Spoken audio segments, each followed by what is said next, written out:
In a cozy little village, nestled among rolling green hills and sparkling streams, lived a tiny, curious mouse named Milo.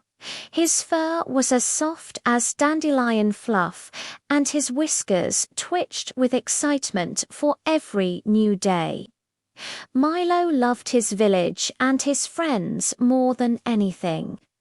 He loved playing tag with Benny the bunny, building block towers with Daisy the duck, and sharing stories with Sammy the squirrel. But Milo had a little problem. He was so full of energy and ideas that he often forgot his manners. One sunny morning, Milo woke up with a brilliant idea. He wanted to build the biggest, most amazing kite the village had ever seen. He scurried out of his mouse hole and saw Benny the bunny hopping in a field of daisies. "Benny, Benny, I need that long piece of string you have. Give it to me now," Milo squeaked, his eyes wide with excitement. Benny looked up, his long ears drooping a little. He liked Milo, but the way he asked made him feel a bit sad. "Oh, Milo," Benny sighed, "I was going to use this for my carrot garden." He hopped away, leaving Milo standing alone with no string. Milo felt a little confused, but shook his head and scampered on. Next, he saw Daisy the duck splashing near the pond.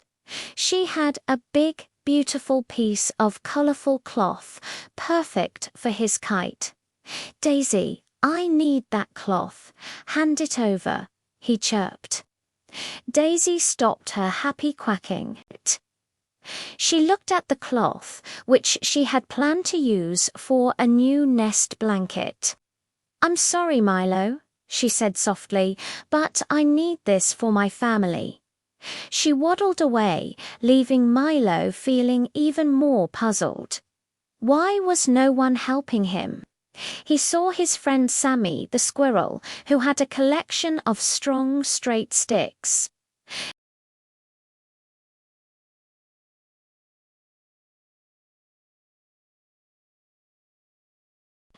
Milo demanded, pointing with his little paw. Sammy, who was usually so cheerful, frowned. He had gathered those sticks to repair his home before the next rain. "No, Milo," Sammy chattered, his bushy tail twitching with frustration. "You can't just take my things." He quickly gathered his sticks and scurried up a tall oak tree.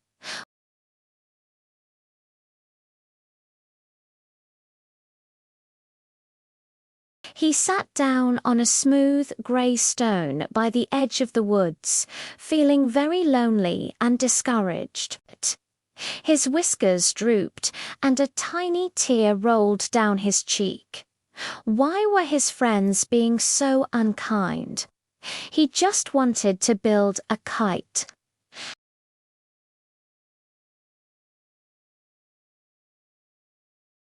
A heavy heart for such a small mouse. "What seems to be the trouble, little one?" Milo turned around and saw a wise old turtle named Tiberius. Tiberius had a shell covered in moss, and his eyes were kind and twinkled like ancient stars. Milo poured out his story. He told Tiberius about his amazing kite idea and how Benny, Daisy, and Sammy had all refused to help him. "It's not fair," Milo squeaked. "They have everything I need, but they won't share." Tiberius listened patiently, nodding his head slowly. When Milo finished, the old turtle smiled, a warm, gentle smile. "Milo," he said, his voice calm and soothing, "building a kite is a wonderful idea, but perhaps the problem isn't with your friends. Perhaps it's with how you are asking." Milo tilted his head, confused. "What do you mean?" he asked. Tiberius chuckled softly.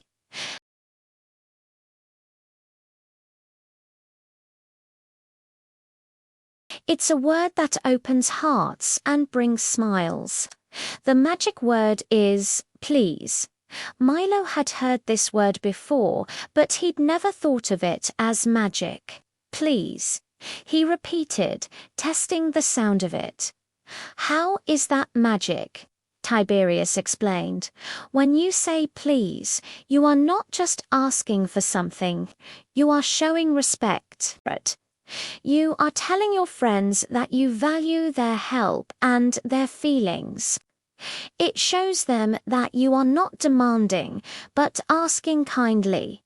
It turns a command into a gentle request. Kindness, you see, is the most powerful magic of all." A little light flickered in Milo's mind. He thought about how he had spoken to his friends. "Give it to me now. Hand it over. Give me your sticks." He hadn't been very kind at all. He had been bossy. No wonder his friends felt sad. He looked up at Tiberius, his eyes shining with understanding. "Oh, I get it now. Thank you, Tiberius. Thank you so much." With a new spring in his step, Milo decided to try again. He first went to find Benny the bunny, who was still tending to his carrot garden. This time, Milo took a deep breath and approached him with a smile. "Hello, Benny," he said softly. "I'm so sorry for being rude earlier. You have a really nice piece of string, and I was wondering if you might have any extra you could spare for my kite, please." Benny's ears perked up. He saw the genuine kindness in Milo's eyes. He smiled a big bunny smile.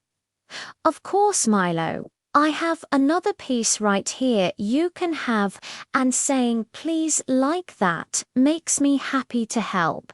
He handed Milo a perfect length of strong string. Milo's heart felt warm. The magic word was working. Next, he found Daisy by the pond. "Daisy," he began, his voice polite. "Your cloth is so pretty. I'm sorry I was so bossy before. If you're not using all of it, could I please have a small piece for my kite?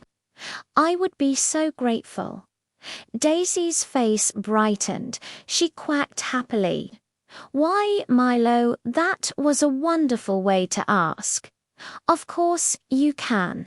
Here, take this big piece. My blanket can be a little smaller."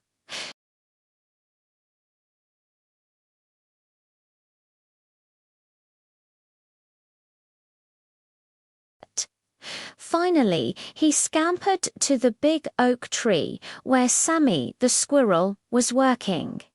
"Hi, Sammy," Milo called up. "I feel bad about how I acted. Your sticks are the best for building. Could I please borrow just 2 of them for my kite's frame? I'll even help you find more for your house afterward." Sammy peeked down from a branch, a smile spreading across his furry face. "Now that's the Milo I know. Sure thing, pal. Here are the 2 straightest sticks I have, and I'd love some help later."